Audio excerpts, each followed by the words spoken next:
მარიკა, მოგესალმები, მადლობა რომ მონაწილეობ ჩვენს ეთერში. რა შეგიძლიათ თქვათ იმ სურათის გათვალისწინებით, რომ უკვე საზოგადოებამ იცის რა არის პენიტენციური პასუხი, ხო? ანუ დარწმუნებული ვარ, იცნობთ ამ განცხადებას, რაზეც არის იქ საუბარი. თავდაპირველად დავიწყოთ არსებული მდგომარეობის შეფასებით, ელენეს მდგომარეობის და აქ კონკრეტულ საკითხებზეა საუბარი და შემდეგ თქვათ ამოვიდეთ იმ პასუხით, რაც ყველა მოისმინა პენიტენციურისგან. იქ მთლიანად არის უარყოფილი და ლაპარაკია დეზინფორმაციაზე. მოგესალმებით, პირველ რიგში და მივესალმები ჩვენს მაყურებელს. ძალიან მნიშვნელოვანია სწორედ ეს საკითხი, რაზეც ახლა ჩვენ საუბრობთ, იმიტომ რომ ელენეს ჯანმრთელობის მდგომარეობა საკმაოდ რთულია და მძიმეა ფაქტობრივად პენიტენციურ დაწესებულებაში, ანუ საპატიმრო დაწესებულებაში ყოფნის მთელს პერიოდზე და მისი ჯანმრთელობის მდგომარეობა მხოლოდ და მხოლოდ უარესდება. ამის მომსწრე ვარ მეც, იმიტომ რომ მეც პერიოდულად შევდივარ და მაქვს კომუნიკაცია ელენესთან, უბრალოდ მისი სურვილი ყოველთვის იყო, რომ მის ჯანმრთელობასთან დაკავშირებით არ გქონოდა საჯაროდ, ასე ვთქვათ, საუბარი. დღეს ჩვენ გვაქვს მოცემულობა, როდესაც პენიტენციურ დაწესებულებაში, ანუ ადამიანი, ნახეთ, როდესაც ციხეში იმყოფება, ის არის მისი ეფექტიანი კონტროლის ქვეშ და ჯანმრთელობის ყველანაირი მდგომარეობა და მათ შორის ჯანმრთელობის მდგომარეობა და მისი გაუარესებაზე პასუხისგებლობა ეკისრება სწორედ პენიტენციურ დაწესებულებას. მე პირადად მაქვს ნანახი ელენეს მდგომარეობა, ასე ვთქვათ, როდესაც ის გადაადგილდება ან ხელჯოხით, ან უჭირს გადაადგილება, ან განიცდის მწვავე ტკივილებს და ამასთან დაკავშირებით, რა თქმა უნდა, მნიშვნელოვანია, რომ მიეწოდოს მას შესაბამისი და საჭირო სამედიცინო მომსახურება, რომელიც უზრუნველყოფს მისი ჯანმრთელობის მდგომარეობის გაუმჯობესებას და არა გაუარესებას, ხომ? და ციხის პირობებში ფაქტია, რომ ეს მდგომარეობა უარესდება. ვინ არის პასუხისგებელი ამ ყველაფერზე? არის ის სახელმწიფო და პენიტენციური დაწესებულება, სადაც იმყოფება ადამიანი, ხომ? შესაბამისად, თან ეს პირველი შემთხვევა არ არის, უბრალოდ ელენესთან დაკავშირებით ჩვენ აქამდე არ ვსაუბრობდით, არ გვაძლევდა ამის შესაძლებლობას და ეს პირველი შემთხვევა არ არის. ჩვენ შეგვიძლია გავისაუბროთ ნინა დათაშვილის მდგომარეობა, რომელიც უმძიმესი, აი ძალიან გართულდა, ხო, მისი მდგომარეობა და რომ გამოვიდა უმძიმესი ოპერაცია გადაიტანა მას მერე.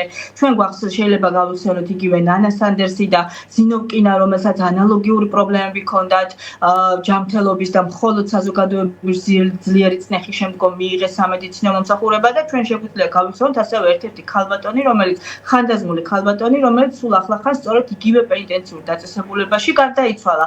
ანუ, როდესაც ამდენი შემთხვევა და ამდენ შემთხვევაზეა საუბარი, რაც არ უნდა თქვას პენიტენციურ დაწესებულებამ და ციხემ კონკრეტულად, ხომ, მისი პასუხი უკვე არადამაჯერებელია და გავს თავის მართლებას. ყველაფერი ის, რაც რეაგირება, ეხლა ესე უსწრაფესად განცხადება გაავრცელეს საპასუხო, მიუთითებს ზუსტად იმაზე, რომ ისინი თავს იმართლებენ. რეალურად ისინი არ აკეთებენ არაფერს იმისთვის, რომ ეს ჯანმრთელობის მდგომარეობა არ გაუარესდეს.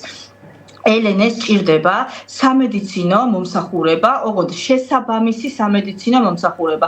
თქვენთვის და საზოგადოებისთვის ძალიან კარგად არის ცნობილი, რომ ელენეს მდგომარეობა სწორედ აი ამ რეპრესიების პროცესში გართულდა, დამძიმდა ციხეში მოხვედრამდე და ის მკურნალობას გადიოდა თურქეთში, მას ყავს ექიმები და მას ყავს იქ სამედიცინო გუნდი, რომელიც მის მდგომარეობას აფასებენ მუდმივად და უზრუნველყოფენ, რომ მდგომარეობა კი არ გაუარესდეს, რაღაც ფორმით გაუმჯობესდეს, ხომ?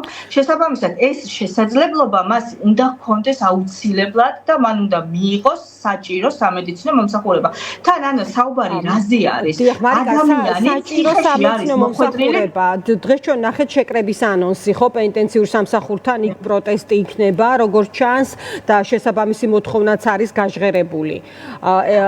აი ამაზე რა შეგიძლია მარიკა, რო თქვა, ანუ გადაყვანა არის მნიშვნელოვანი ახლა თუ აი კონკრეტულად რა მოთხოვნაა? საჭიროა რომ გაკეთდეს ყველაფერი იმისთვის, რომ ელენეს ჯანმრთელობის მდგომარეობა არ გაუარესდეს და 4 შვილის დედა არ გახდეს, ასე ვთქვათ, იძულებული, რომ ვეღარ შეძლოს მან გადაადგილება ძალიან მუდმივად რო ვთქვათ. თან უნდა გავიხსენოთ ჩვენ აუცილებლად რაზე ზის ელენე ხოშტარია ციხეში. კი ბატონო. კალაძის ბანერზე ფლომასტრით გაკეთებული წარწერის გამო, ანუ ადამიანი სრულიად უდანაშაულოდ გამოკეტა რეჟიმმა ციხეში, მასზე ხორციელდება რეპრესიები. ელენე ამ რეპრესიებს ძალიან მტკიცედ და ხნედ და გაბედულად უძლებს, მას არც ერთხელ არ დაუწუწუნია მისი უმძიმესი ჯანმრთელობის მდგომარეობის მიუხედავად, მაგრამ ეს იმას არ ნიშნავს, რომ ვინმეს მივცემთ უფლებას, ან აქვს უფლება, რომ მისი ჯანმრთელობის მდგომარეობა იყოს უყურადღებოდ დარჩენილი და გაუარესდეს. აუცილებლად დაუყოვნებლივ უნდა მოხდეს ელენეს შესაბამის სამედიცინო მომსახურების მიწოდება ერთი და მეორე, ამ უკანონო პატიმრობიდან გათავისუფლება არ შეიძლება, აღარ შეიძლება ეს ყველაფერი რომ გაგრძელდეს. გარდა ამისა, მე მინდა გავისარგებლო თქვენი შემთხვევით და გამოვეხმაურო, ცოტა ხნის წინ იყო ასევე საიას ბრიფინგი, რეჟიმის პატიმარ, კიდევ ერთ რეჟიმის პატიმარ საბას ხვიტარიძეზე, რომლის წამებაზეც ჩვენ არაერთხელ საუბრობდა, როდესაც სისტემურ ძალადობებზე არის საუბარი, საბას ხვიტარიძე არის ნათელი მაგალითი იმ სისტემური ძალადობისა. ის არაერთი ეპიზოდია მისი წამების თბილისის მთავარ სამმართველოში, ჯერ გზაში და შემდგომ თბილისის მთავარ სამმართველოში, ამაზე დაზარალებულის დადგენილებაც კი არის გაცემული სახელმწიფოს მხრიდან და არც ერთი პირი არ არის მიცემული პასუხისგებაში. აი ეს მიუთითებს, სწორედ დაუსჯელობა არის სისტემური ძალადობის და დანაშაულის ერთ-ერთი მახასიათებელი და ეს ყველაფერი ვილაპარაკებთ ამაზე აუცილებლად ვახსენე კიდე სხვათა შორის, ანუ თავიდან ამ ფაქტების გახსენება, რა ეპიზოდებად არის, ხო?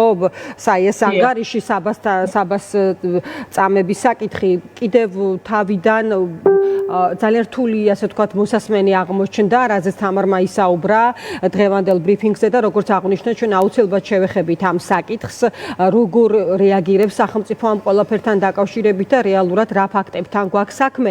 მარიკა, ბოლოს ისე ელენეზე მინდა კითხო და შემდეგ ჩვენ გვექნება შესაძლებლობა, რომ საბას ხვიტარიძის დედას ელენე ახობაძეს დაველაპარაკოთ ამ ყველაფერთან დაკავშირებით, რაც ახსენეთ თქვენ საბას საქმე.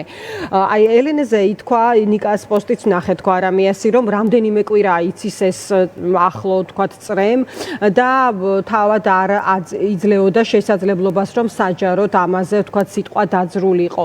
და კიდევ ერთხელ მოდი დღევანდელი შეკრებაზე გითხარი, რატომ არის მნიშვნელოვანი კონკრეტული ნაბიჯების გადადგმა და შესაბამისი რეაგირება უწყებების მხრიდან ელენესთან დაკავშირებით და რა არის დღეს მთავარი მოთხოვნა? დიახ, შეკრებასთან დაკავშირებით არ მაქვს ინფორმაცია რა შეკრება იმართება, თუმცა ყველა შეკრებაში, რომელიც ელენესთან დაკავშირებით იქნება, მივიღებთ მონაწილეობას და თავადაც გავაკეთებთ ყველაფერს იმისთვის, რომ პირველ ეტაპზე ელენე მიიღოს საჭირო სამედიცინო მომსახურება და მეორე, დაუყოვნებლივ იქნეს გათავისუფლებული უკანონო პატიმრობიდან. კი ბატონო, დიდი მადლობა მარიკა, დაგემშვიდობები. მარიკა არევაძე საუბრობდა დღის ამბების პირდაპირ ეთერში.